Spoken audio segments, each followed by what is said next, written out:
Hello there, I'm Toby Haydoke, and what if thieves walk among the gods?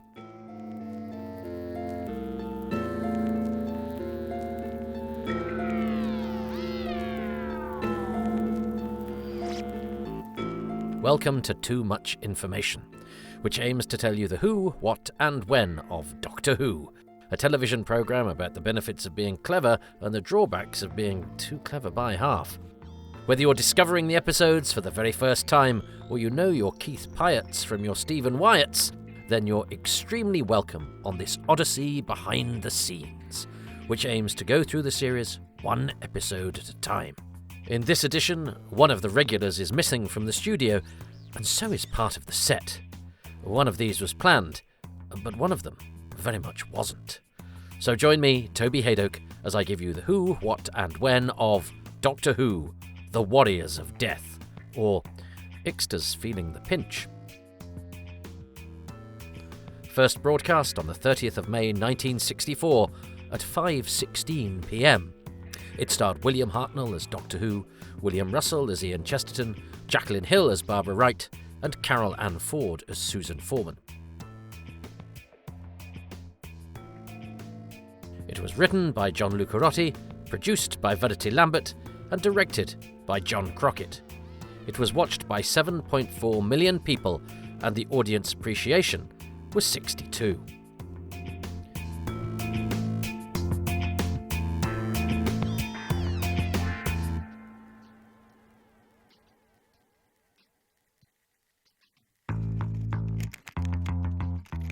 Following Barbara's failed attempt to stop a human sacrifice, Susan has been taken to a seminary to learn the ways of the Aztec people. Tlatoxel is certain that Barbara is a charlatan and challenges her to offer proof of her divinity.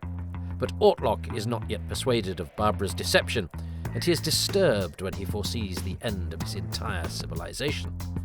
Meanwhile, the Doctor has struck up a friendship with the wise woman Kameka, who offers to introduce him to the son of the man who built the tomb in which the TARDIS is trapped. However, this man turns out to be Ixta, who is to face Ian in combat to determine which of them will lead the Aztec armies. Ixta tricks the Doctor into supplying him with a poison which will drain Ian's strength, ensuring his victory and Ian's death.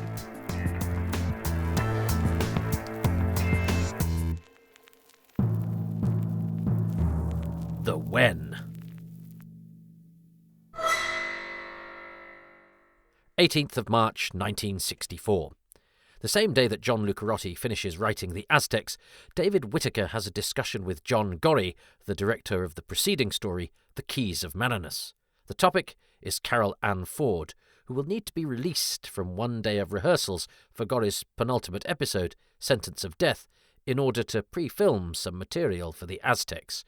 This is because Ford will be on holiday during the recording of both the second and third instalments of The Aztecs, The Warriors of Death and The Bride of Sacrifice.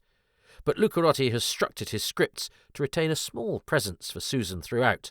Fortunately, Gorrie has no objection to this plan. 13th of April 1964. Susan's scene for The Warriors of Death is filmed at Ealing. Also present are Keith Pyatt as Ortlock and Walter Randall as Tornila. Designer Barry Newbury dresses the seminary set with pottery which hired art students have adorned with Aztec-style paintwork. 13th of April 1964. After a prolonged period during which Doctor Who design information has been late in reaching the designers, the production office finally gets caught up this week. Sort of. The pertinent details for the studio recording of The Warriors of Death are provided to Barry Newbury on schedule, but they are incomplete, with more information reaching his desk 6 days later. 29th of April 1964. Doctor Who's studio facilities at Lime Grove have been a perennial thorn in the production team's side since the programme began recording in the autumn of 1963. Good news on this front finally arrives when Alan Brimble, the assistant programme manager for Studio Resources, confirms that The Warriors of Death will be taped not in Lime Grove Studio D, but rather in the more modern and spacious confines of Television Centre Studio No. 3. 4th of May 1964. 4 days of rehearsals for the Warriors of Death take place at the Uxbridge Road Drill Hall.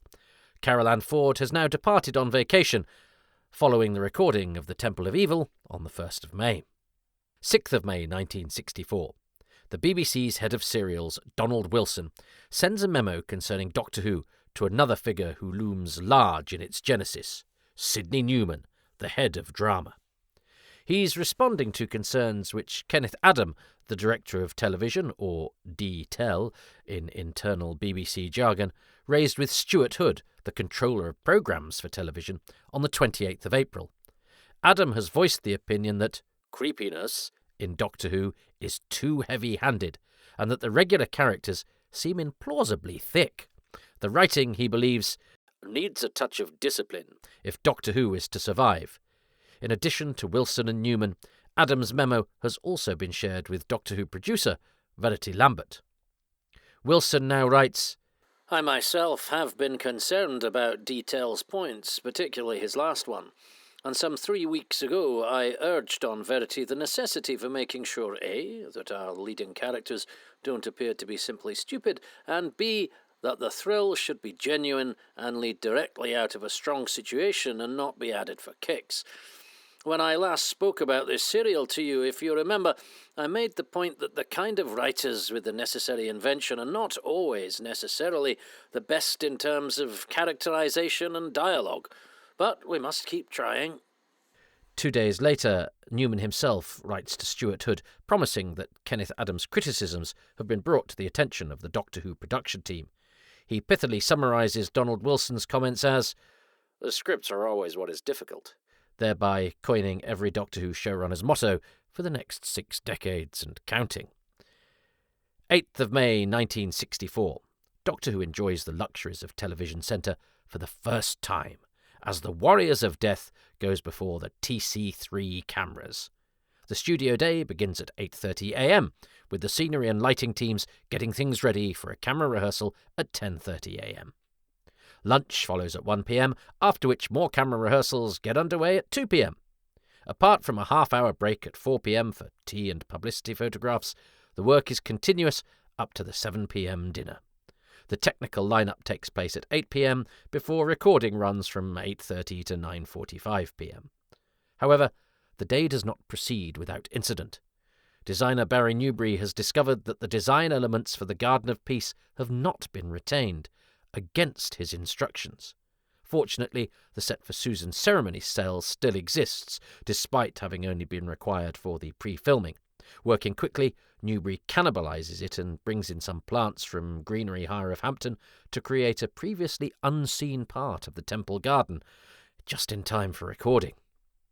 At some point after this, Sydney Newman has a private viewing of the recording of this episode in order to make his observations, which he scribbles down and sends to the production office. His verdict, rendered in bullet points: Jackie is weak, frail, no glamour. Fluff, who? I mean, Sydney, if you're going to note down every time Hartnell fluffs a line, you're not going to have time for much else, mate. Thumb press and knives, watch it. Why the power of the butcher needs explaining. Music not loud enough or tense enough. I don't admire Jackie, she's weak. Rotten music. Needed close-up of Who to entrance. Oh well, Sydney, nobody's perfect. 30th of May, 1964. Although it's scheduled for broadcast at 5:15 p.m, The Warriors of Death starts a minute late. It's watched by an audience that's virtually unchanged from last week at 7.4 million, and it enjoys a similar reception, earning the same appreciation score of 62.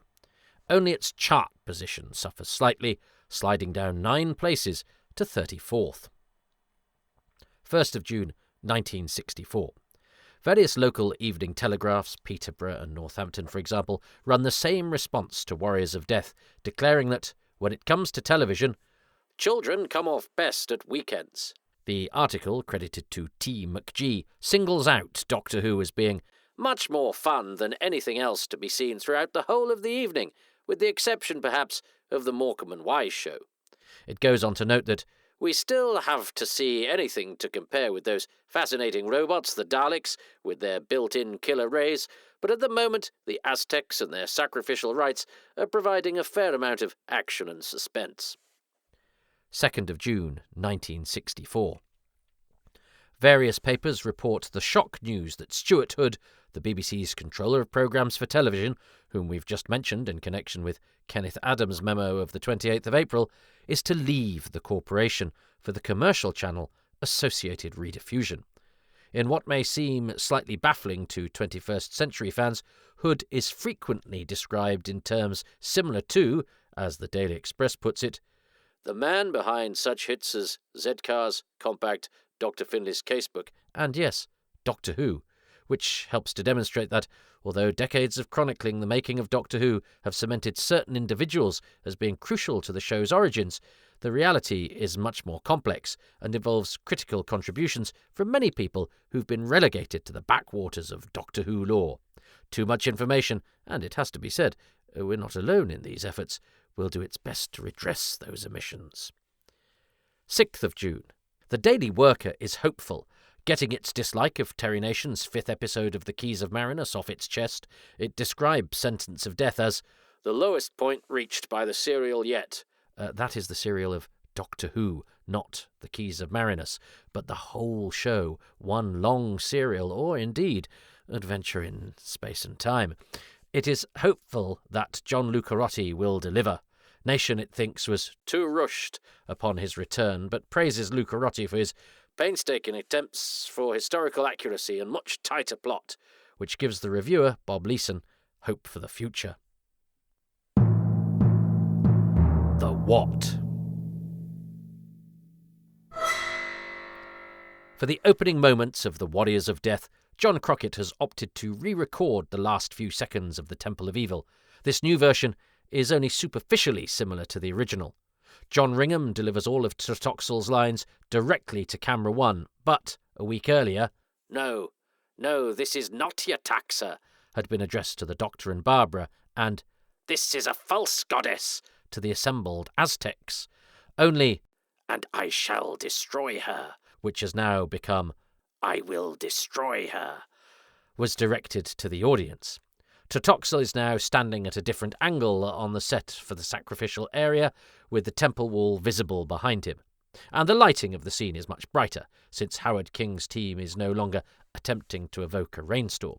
As a result, the flash of lightning, which had originally punctuated Tretoxel's words by illuminating the right side of his face, is now absent. At the start of the next scene, John Lucarotti intends for Barbara to be looking at the bracelet on her wrist, but John Crockett instead has camera 4 pull back from a shot of the bracelet as Barbara is lost in thought. In the script, Barbara turns to face the Doctor much sooner, after he tells her that you knew better, rather than waiting for the allusion to Susan's situation. As written, the Doctor explains that when the sacrificial victim was offered to the gods, it made him one as well. Hartnell instead says that it made him feel one, which has slightly different connotations. On the page, he also goes on to tell Barbara, and you tried to deny him the honour. William Hartnell cuts off the end of Jacqueline Hill's next line. I just didn't think about it in those terms. When Barbara breaks down in tears, stage directions give her a more extreme reaction, covering her face with her hands. As the Doctor apologises for his outburst, there's a subtle difference between his dialogue as scripted and William Hartnell's on-screen delivery. I shouldn't have been so harsh with you, is what John Lucarotti writes, but I didn't mean to be so harsh with you, is the recorded version. This nuance helps to reinforce the growing friendship between the Doctor and Barbara. More than just regretting his venomous tone, the Doctor has had no intention of adopting it in the first place. William Hartnell fumbles his last line before Tretoxel enters the antechamber, where the script has, as long as you're here, we're reasonably safe. Hartnell instead delivers the rather clumsier, we're quite safe here as long as you're here. When Barbara responds to Tretoxel that a man shall know his gods by the signs of their divinity, a stage direction suggests that she indicates the bracelet. There are indeed 13 heavens, not to mention 9 hells, in Aztec mythology. Said to have been formed from the head of the primordial crocodile Cipactli, They are each home to one or more deities and are characterized by specific traits. Like Barbara, I'll choose not to list them off here, both in the interests of time and in the interests of not spraining my tongue on those labyrinthine Aztec names. While too much information would never dream of disparaging Ian Cullen's skill at spear throwing, we're pretty sure that he doesn't actually launch the missile that's seen quivering in its target at the start of the next scene. For reasons of safety, if nothing else, one spear would have been set into position, hidden by the fact that camera 2 is initially positioned on the obverse side of the target, while Cullen quickly divests himself of the other spear following the cut to camera 1. This is also our first opportunity to enjoy the shot-making rendered possible by John Crockett's decision to mount camera 2 on a mole crane, as opposed to a traditional pedestal mount. It's one of the ways Doctor Who benefits from the move to Television Centre, since this kind of equipment wasn't available at Lime Grove. In case it isn't clear from the on-screen action, stage directions make it explicit that Ixta's target is a post which wears a garment and headdress. Ixta's throw is said to demonstrate devastating accuracy. Ian's response to Ortlock's question about his approach is a little longer in the script. On screen he says that, "I should use more cunning," but as written, this is, "a little more cunningly, I'd use stealth." William Russell slightly flubs his line after Ian threatens to subdue Ixta only with his thumb. He's meant to say, "I won't kill you, Ixta, not this time," but instead he muddles the two sentences, landing on, "I won't kill you this time, not this time, Ixta." Having paralysed Ixta in the script, Ian reassures Ortlock that Ixta will wake up in a moment, rather than the more vague, "He'll be all right," of the transmitted version. As Ian leaves, William Russell ad-libs the little pat he gives the stunned Ixta. Next, we meet the perfect victim for the first time. As Alan Barnes explains in his The Fact of Fiction article for Doctor Who magazine, quoting the 1843 work History of the Conquest of Mexico by William H. Prescott, the perfect victim has his roots in an authentic Aztec practice. The young men who filled his role were chosen for their attractive features, because they were meant to resemble the handsome god Tezcatlipoca. They were put into the care of tutors, a function fulfilled here by Tonila, and treated as if they were a living god, enjoying a life of ease and luxury prior to their eventual sacrifice, which I must admit all sounds pretty good to me, well, except for the last part. The term perfect victim does not come from the Aztec culture. Instead, John Lucarotti is alluding to the original meaning of the word victim, which, in its 15th century manifestation, meant a living creature killed and offered as a sacrifice to a god or other power, per the Oxford English Dictionary. In particular, the notion of a perfect or ultimate victim appears in Christianity in reference to Jesus. Having been introduced to Ixta by Tlatoxel, the perfect victim has an extra line of dialogue in the script in which he queries why Tlatoxel says that Ixta would be commander of the Aztec armies. After speaking of the victim's perfection, the rest of Tlatoxel's speech is much longer in the script. "When the time is ripe and you face the gods," he says, "all failings will have dropped away. How else could you meet those gods and tell them of the Aztecs?" Similarly, John Lucarotti gives Tlatoxel more to say after he offers to arrange a duel between Ian and Ixta at sunset. "Of course, two men fight better when one challenges the other. There is less vigour in a contest made for entertainment." This is what's meant to prompt Tonila's line about Ixta laying the challenge. In the Temple Garden, the Doctor's description of himself as a scientist, an engineer, a builder of things seems to have been prompted by a memo that BBC head of drama Sydney Newman sent to Doctor Who producer Verity Lambert on the 10th of April. In it, he suggested that the programme should glamorise the title, occupation, etc. of an engineer. As Alan Barnes observes in Doctor Who magazine, Newman appears to have been reacting to a speech given in February by scientist Sir Harold Hartley, who voiced concerns about the impact that a perceived deficit of scientists and engineers would have on the British economy. Newman goes on to say that, "Nowadays, for a kid to want to become a scientist is really hot stuff, but to become a technologist or an engineer, which the country needs in millions, is without prestige. Engineers, of course, are people who repair cars, aeroplane engines, run atomic energy plants, etc. Another way of putting it is an emphasis on the applications of science, rather than on pure science by itself. He concludes, "If you can help do this, I think it will do the country a lot of good." Alan Barnes also observes that this scene marks the first time that the Doctor introduces himself by that title, although at this stage he equivocates slightly by saying that, "They call me the Doctor." It's worth noting, though, that this is a deviation from the script, where he more straightforwardly says that, "I'm called the Doctor." When Kameka leaves, the scene ends on a shot of the Doctor looking after her with an expression of undisguised admiration. This isn't John Lucarotti's idea, however. His description of the Doctor suggests that he just examines the bushes. There's no such thing as shots 19, 20 or 21 in The Warriors of Death, and unlike Macra, this is demonstrably true.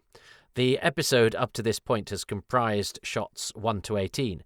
Everything to come consists of shots 22 to 59, plus the telecine insert of Susan in the seminary, which doesn't get a shot number because it's been pre-recorded. So what's happened to shots 19, 20 and 21? The camera script explicitly states that there are no shots 19 to 21. In fact, this is noted twice, in both a master list at the start of the script and again at the end of the scene between the Doctor and Kameka in the garden. At some stage in John Crockett's planning process, shots 19 to 21 almost certainly did exist, although sadly we have no way of knowing if they were a separate scene, now lost, or an extension of the sequences on either side. It's also impossible to say why they were dropped. The Warriors of Death isn't especially lengthy. Its broadcast duration is only 24 minutes and 11 seconds, well within the standard 25-minute Doctor Who time slot, so the most obvious motive of an overrunning programme can probably be discarded. On the other hand, timing an episode is an imperfect science at best, so it's not impossible to think that a cautious Crockett may have sacrificed shots 19 to 21 to ward off the wrath of the gods of BBC scheduling. After all, not even Barbara Wright could hope to rewrite that sort of history. Then again, maybe this was a consequence of the issue with the garden set that we discussed in The When, with Crockett forced to limit his shots on the hastily assembled replacement set. Regardless of the motive, with shots 19 to 21 gone, it would have been logistically easier just to jump straight from shot 18 to shot 22 rather than renumber everything afterwards. Camera 2's mole crane is again put to good effect at the start of the next temple scene, providing Tlatoxel with a dynamic entrance. To accommodate the shot, John Crockett arranges the temple guards in rows in front of Barbara, whereas the script has them grouped about her. Captain stands in front. In the camera script, the sequence of Ixta meeting Kameka is meant to end on a pan down to Ixta's hands. On screen, however, instead he buries his weapon in the target. Carol Ann Ford's involvement with the Warriors of Death is limited to the 75-second telecine insert that follows.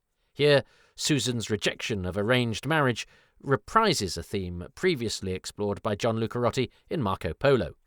The camera's focus on Susan at the end of the scene deprives the viewer of clearly seeing the scripted reactions of Ortlock, a little discomforted, and Tonila, who looks surprised. In stage directions for the start of the next scene, Ixta's jaguar headpiece is rather bizarrely described as his pussy mask. Camera 3 pans up a little too quickly for us to see what makes the Doctor flinch at Ixta's sudden arrival. The script explains that he scratches the back of his hand on the margay cactus he had been examining. We're then told that he puts the back of his hand to his mouth, although William Hartnell settles for rubbing the irritated skin. The margay is a real plant, native to Mexico and Texas, also called the agave americana, the American aloe, or, because it flowers only once in a lifespan running 1 to 3 decades, the century plant. The Aztecs put the maguey to various applications. Its fibres were used to make things like nets, ropes and sacks. It was fermented to produce an alcoholic beverage called pulque, and it did have medicinal applications, albeit as a laxative rather than a sedative. So, in real life, the Doctor's interference would have seen Ian running towards the nearest bushes rather than sliding unconscious to the floor. That being said, the maguey doesn't have the typical kind of cactus thorn seen on screen, although it does have sharp spines on the ends of its leaves. So, in spite of that name being used in the script, perhaps this is actually a different plant altogether. The involvement in this scene of the extras playing the Aztec elders is an addition made during the preparation of the camera script.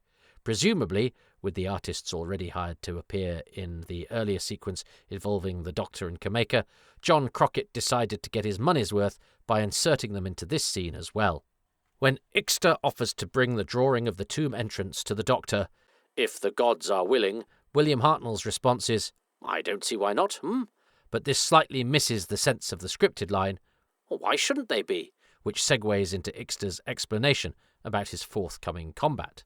On screen, there's no explicit inspiration for the Doctor's plan to help Ixter by using the sap of the maguey cactus.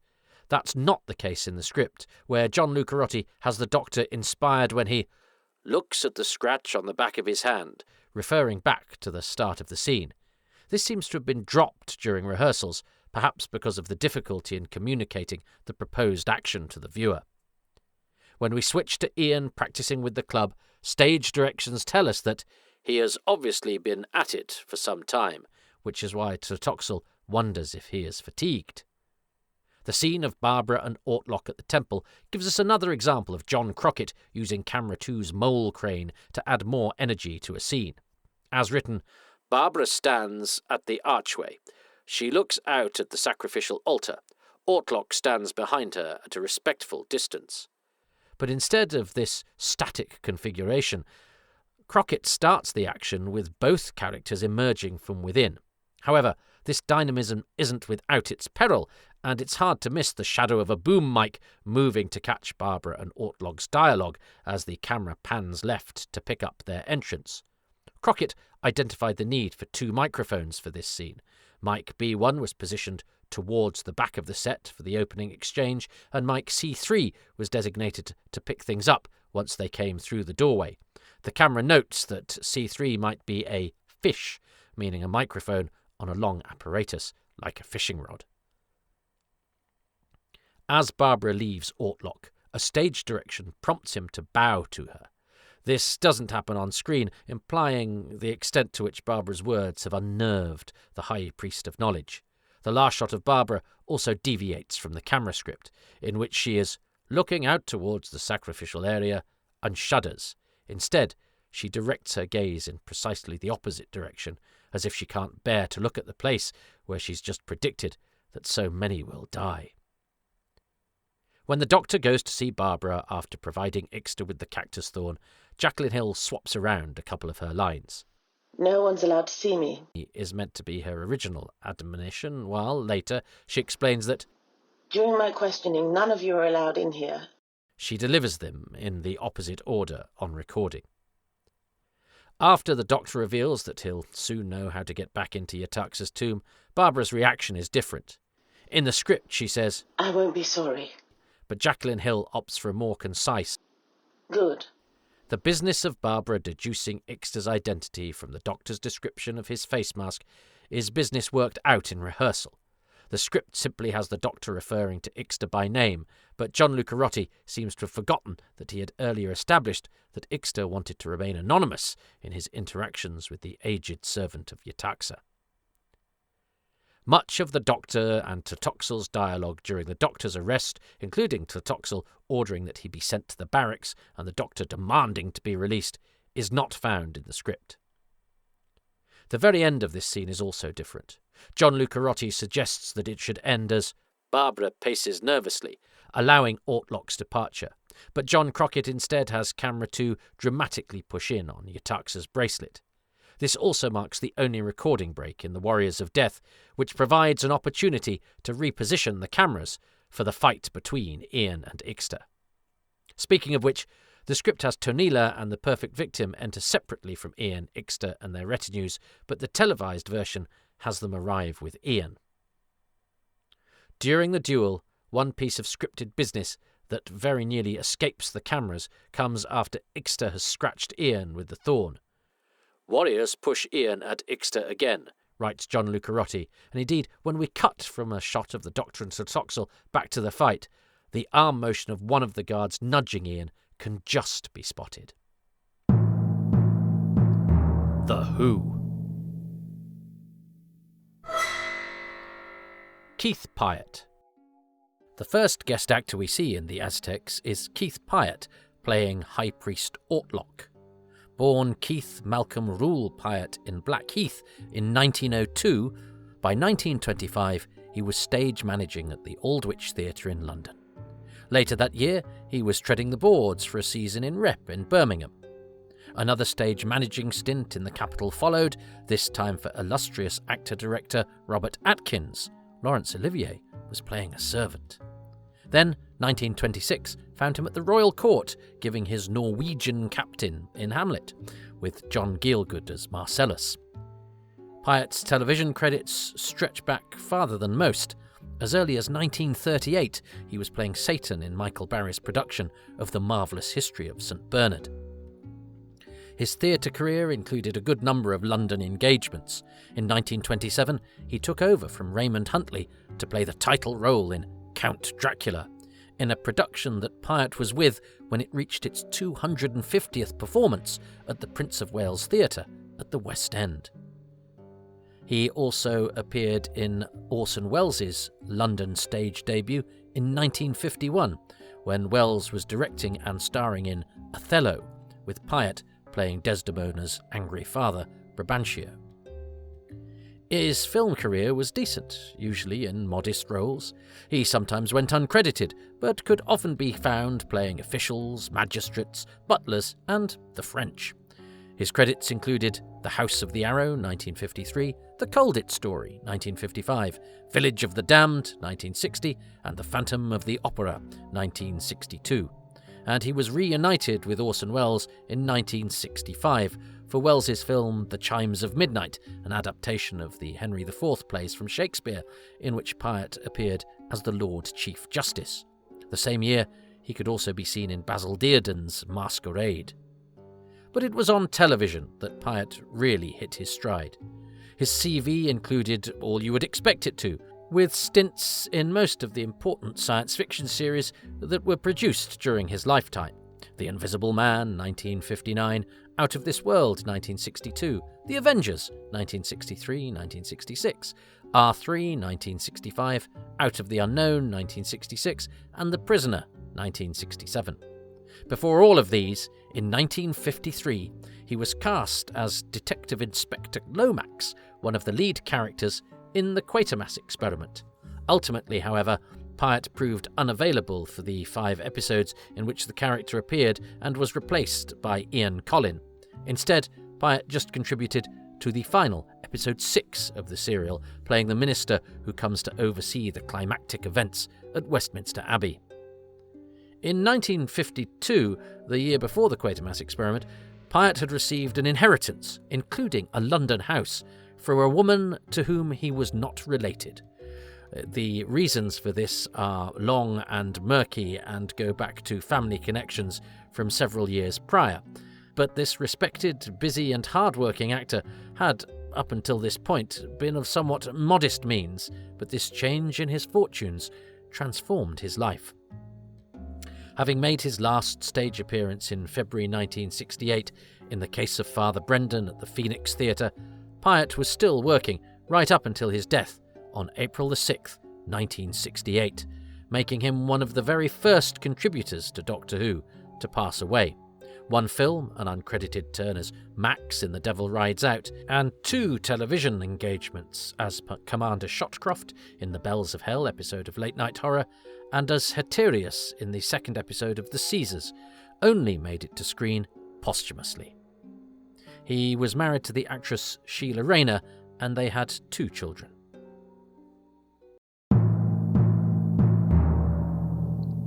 Ian Cullen.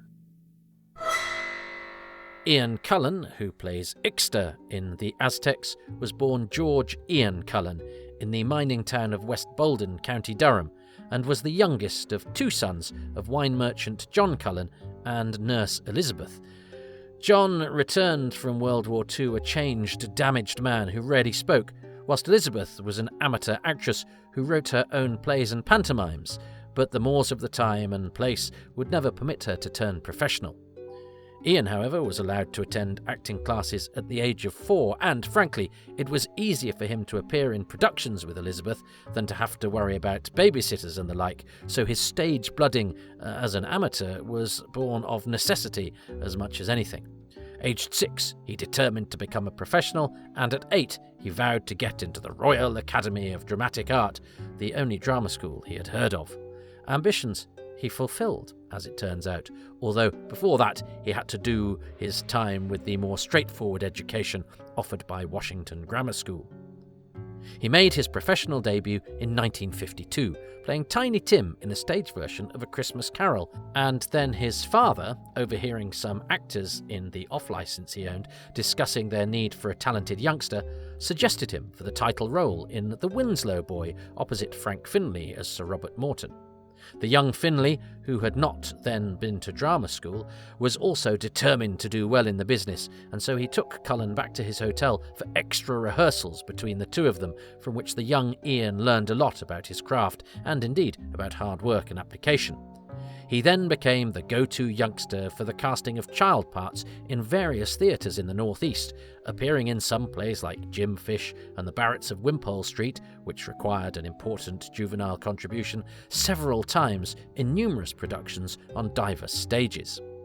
Emboldened by these successes and now very experienced, Ian won a scholarship to RADA at the age of 16, graduating in 1958.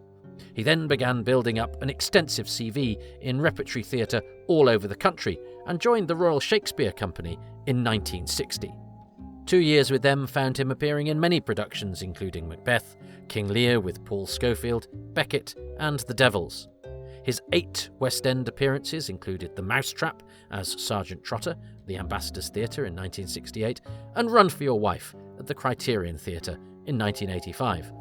He was rightly proud of his Paul of Tarsus on stage throughout in The Man of Two Worlds, 1985 at the Westminster Theatre, and he won excellent notices for playing Jay in The Road to the Sea in 2003 at the Orange Tree Richmond, and in 2012 when he played Scrooge in A Christmas Carol at Reading. He had his biggest successes on television though, a medium he mastered very quickly. His big break came when he was cast in 1963 as the lead in a 13-part serialisation of Robert Louis Stevenson's Kidnapped. He was still playing this part when cast by John Crockett, who came to see Kidnapped being recorded in the Aztecs without having to audition. In 1966, he was drafted into medical soap Emergency Ward 10 to bring a bit of conflict as Dr. Warren Kent, head of a new accident unit. This led to his first brush with the stranger side of TV fame when an emergency situation on the London Tube led to his being asked, due to his being a doctor, to help out.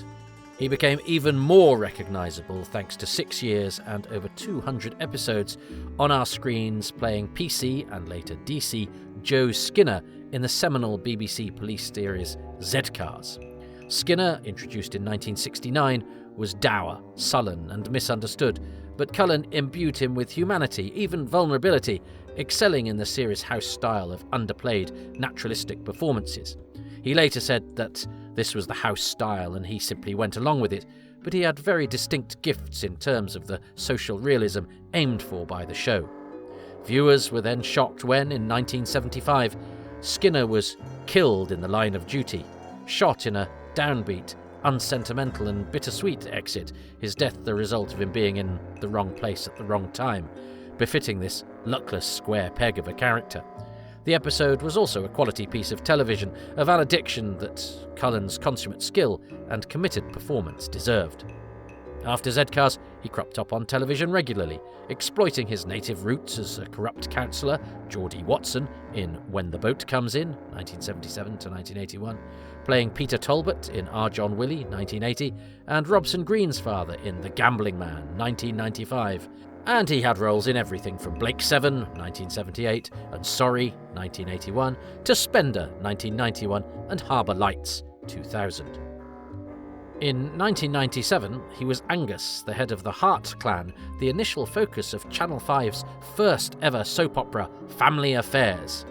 His intelligent, nuanced acting and solid professionalism helped to ground a show with a low budget and fast turnaround, but he ultimately fell victim to another shock exit when the Harts were all killed off in an explosion. Still, it was one last stab at TV fame, which he seemed to acquire at regular intervals throughout his impressive career. He also wrote, carving a niche for himself in young people's TV dramas, including episodes of Rogues Rock, 1976, creating and writing Snacker, about a young lad starting out on the Hull trawlers, 1976, and he did 5 episodes of The Paper Lads, set in his native northeast. He also wrote a play for today, Katie, The Year of a Child, about a teenage girl from a family of Irish travellers, and a couple of plays that made up the series The House on the Hill, about a property in Glasgow over the years. He also wrote a number of pantomimes for the stage and had plays produced by Radio 4. His film credits as an actor included Voyage of the Damned, 1976, Dawn of the Dragon Slayer, 2011, and Summer Can Wait, 2018. His voice work included winning a Gold Award for his narration of the feature-length documentary The Destiny of Britain, 2007, and he rekindled his proud association with Doctor Who for the audio adventure series Dark Eyes in 2012, with, of course, Paul McGann. He remained committed to his craft and saw passing on his knowledge and experience as an obligation.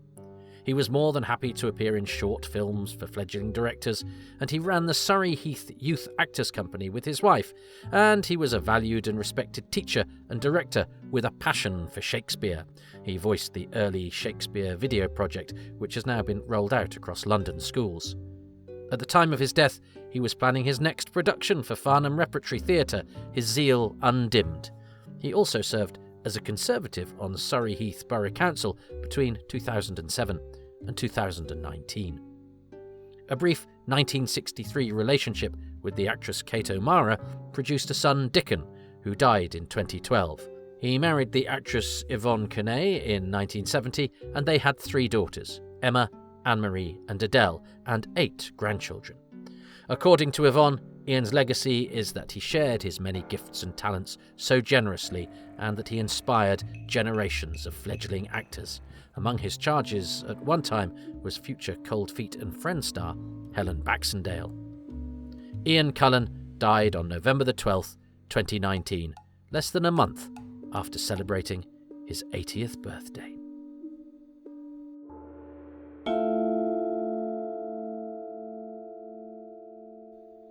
And so ends another episode of Doctor Who. Having spent the opening instalment of the Aztecs establishing the scenario and the key conflicts facing the TARDIS crew, John Lucarotti is able to sit back this week and just let things breathe. The Warriors of Death is chiefly driven by the acting and the dialogue, and it's got great examples of both in spades. Things kick off with a roaring start in the very first scene as the Doctor and Barbara have a spellbinding argument. It's a testament to how well established the relationships between the principal characters have now become that we can be riveted by the fury of their disagreement one minute and yet feel convincingly reassured by the détente they reach moments later. And this is just the first of several opportunities for Jacqueline Hill to shine in this episode, despite what Sydney Newman might have thought. Her war of words with John Ringham's Tlatoxel is a delight, and they thrust and parry with each carefully crafted line of dialogue. But it's her scenes with Keith Pyatt as Ortlock that really shine. The High Priest of Knowledge is at once Barbara's ally and her pawn. He's a victim of her deceit, but also the vehicle by which she hopes to save Aztec society. Her terrible vision of the future, a prophecy to Ortlock, but recorded history to the viewer, makes for haunting television. Yet it's masterfully counterpointed by the blunt way she uses Ortlock as a means to an end, effectively bullying him into ensuring that Tlatoxel does not turn Ian and Ixta's duel into a lethal affair, and unsuccessfully doing so at that. Pragmatism and idealism, an oil and water mix that creates nuanced drama and complex characterization. Lucarotti has plenty of time for the other principal characters too. Beyond that searing opening exchange with Barbara, the Doctor's delightful relationship with Kameka deepens. For a long time, fans tended to dismiss any notion of genuine romance in the Aztecs. These were the days when the Doctor's sexlessness was held up as a virtue, and long before he was snogging Rogue or Madame de Pompadour. But it's hard to deny the evidence of one's eyes, and William Hartnell is obviously communicating what is, at the very least, a deep sense of affection towards the Aztec lady. There's no suggestion of hanky-panky, of course, in the TARDIS, or the Garden of Peace for that matter, but they're getting on a bit, so it's not all ease and whiz once you hit 50. A cup of cocoa and a spot of gardening is as racy as it gets. Ian's exchanges with Ixta about cunning are not only entertaining in their own right, but also foreshadow Ixta's decision to employ his own guile in hoodwinking the Doctor. We may find Ian's special moves a bit nifty for a Picardigan science teacher, but that is because time has protected us from the embedded knowledge that most men of Ian's age, whatever their class or profession, will have seen action in World War II and can probably do things with their hands that we'd rather not think about, and they didn't talk about. Even Susan gets a moment to sparkle. She may only be in one scene, pre-filmed weeks before the rest of the action, but it re-establishes her as an independent-minded young woman. A balm after the Keys of Marinus mostly treated her as a juvenile in perennial need of rescue, and ensures that she remains a small yet important part of the overall narrative. While simply writing the Doctor out of 2 episodes of the Keys of Marinus may have been the most expeditious way to deal with William Hartnell's holiday during the making of that story, the Aztecs demonstrates that finding a way to keep a vacationing regular in the storyline can be a much more satisfying approach.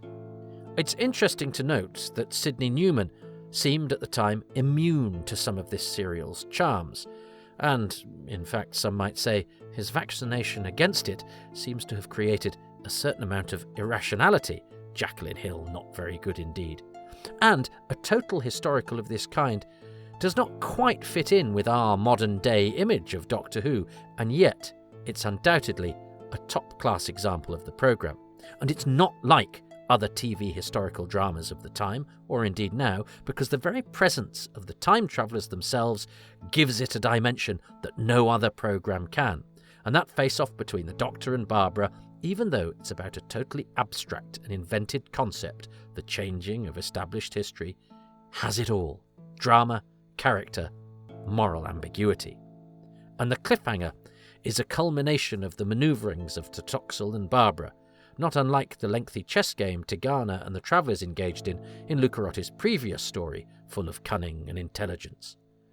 Gorgeous. I don't think we'd sacrifice a moment of it. Oh, and to know your enemy's weakness isn't magic. It's common sense.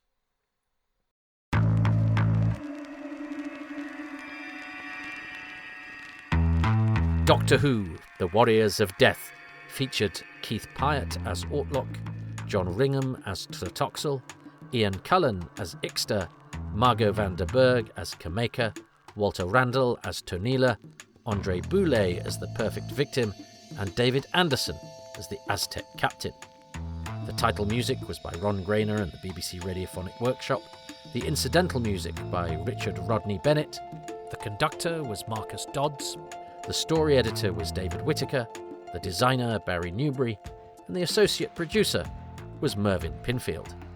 Coming next, Carol Ann Ford is still absent from the studio, but gets the entire episode named after her anyway.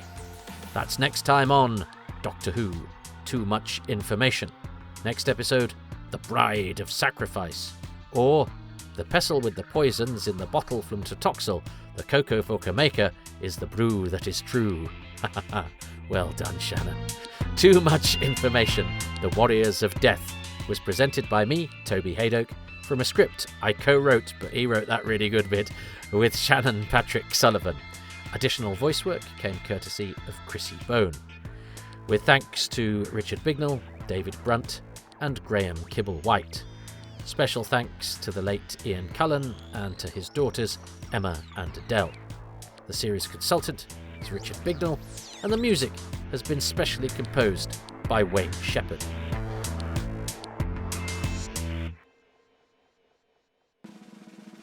There is a supplemental podcast, one per story as opposed to per episode. Far too much information that is now exclusive for patrons, who also qualify for bonus material, early releases, and other exclusives from my archive, or my brain, as well as pictures of my dog.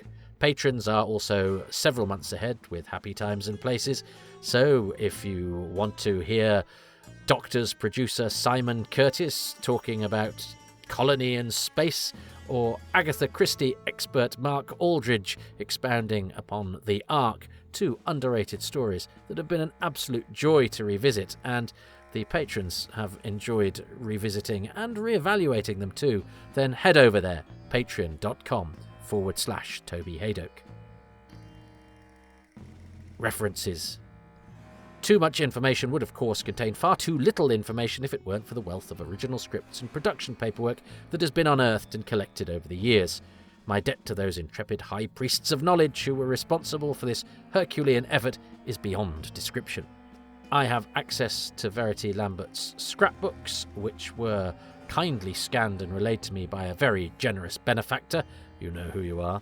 These contain many newspaper reports that might not be available, for example, online or anywhere close to hand. And bits and bobs relating to the Aztecs are also dotted about a miscellany of early years paperwork in the BBC Written Archive. The production subtitles on BBC Video's DVD of the Aztecs, written by Matthew Kilburn, are a treasure trove of insight and information. Newly available from Telos Publishing is the Doctor Who Production Diary Volume 1, The Hartnell Years by David Brunt, the deepest dive ever undertaken into the surviving documentation that depicts the making of Doctor Who. This gold mine of day-to-day detail will let you feel as though you're sitting in an office in 1964, peering over the shoulders of Verity Lambert and David Whittaker. The Doctor Who Production Diary is the latest addition to a small library of splendid reference works that chronicle the earliest days of Doctor Who. They span Jeremy Bentham's pioneering Doctor Who The Early Years, to the titanic tag team of Doctor Who The 60s and Doctor Who The Handbook, The First Doctor, by David J. Howe, Mark Stammers and Stephen James Walker, to the indispensable Doctor Who The Complete History, Volume 2, part of the Complete History series edited by John Ainsworth and Mark Wright. It boasts contributions from Jonathan Morris, Richard Atkinson and Alistair McGowan, and of course it builds upon the archives published in Doctor Who magazine and written by Andrew Pixley. The archive for the Aztecs can be found in issue 266, with updates in the 7th instalment of the Doctor Who magazine special edition. Also a vital resource in the pages of Doctor Who magazine is the Fact of Fiction, for which Alan Barnes studied the Aztecs in great detail in issue 516. And a discussion of relevant periodicals cannot end without an acknowledgement to that premier magazine of Doctor Who research, Richard Bignell's Nothing at the End of the Lane. Occupying its corner of the World Wide Web for 29 years and counting is Doctor Who, A Brief History of Time, open brackets, travel, close brackets. There, Shannon Patrick Sullivan provides another account of the making of the Aztecs, although this one is more, well, brief, as it says on the tin. I walk in the shadows of giants. Giants who look around at their giant friends hurling massive boulders and tossing lightning bolts, and do their bit by lobbing a cunningly researched piece of trivia instead.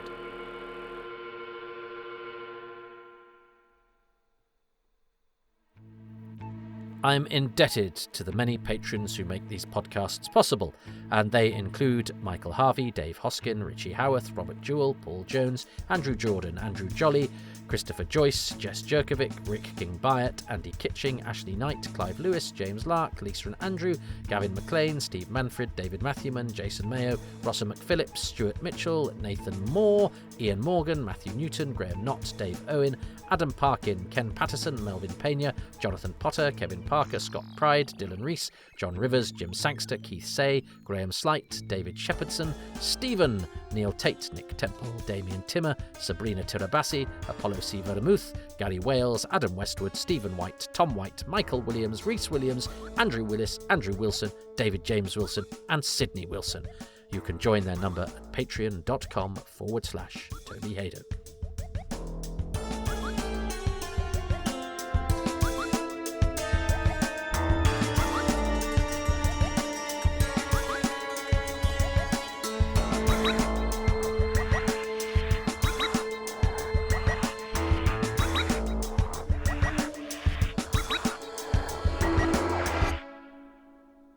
Patreon's great, actually, and there's loads there on my Patreon. 3 releases a week, usually, not including the pictures of my dog. They're a bonus.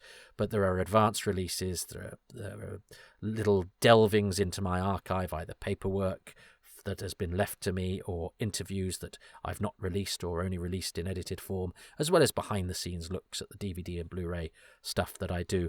And, of course, these podcasts.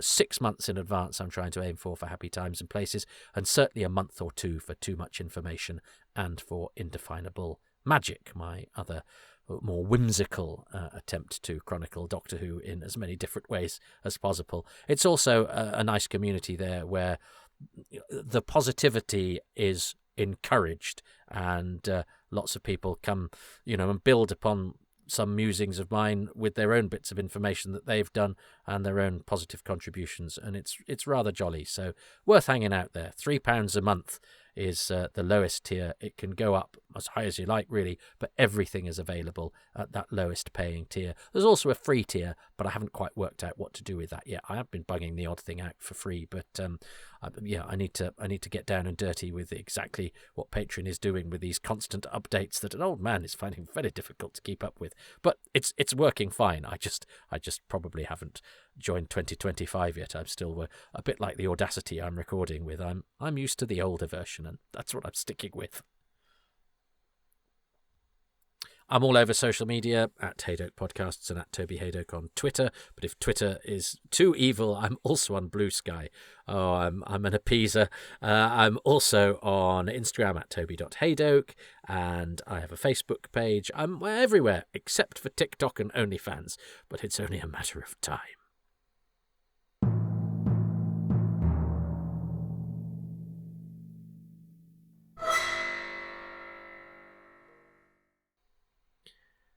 Thanks for listening, and please do spread the word about these. It's easy to take things for granted, and I've certainly slackened on various social media and plugins of these, and it's very easy to plateau or stagnate. So if you like these, please spread the word. Please tweet about them. Please do all that you can, because they do take an awful lot of time, and I try to do them as well as possible. And so, spreading the word, particularly about these ones, too much information, because a lot of work goes into them, and I think they're good. I think they're, dare I say it, Rethian. Dare I say it even more, perhaps too Rethian for the current incarnation of the BBC. I have pitched something along these lines, not as detailed as this, but something with the same ambition to be sort of educational, informative, interesting, and lightly fun. And they didn't want to know. So I'm doing it myself. But that means I need your help.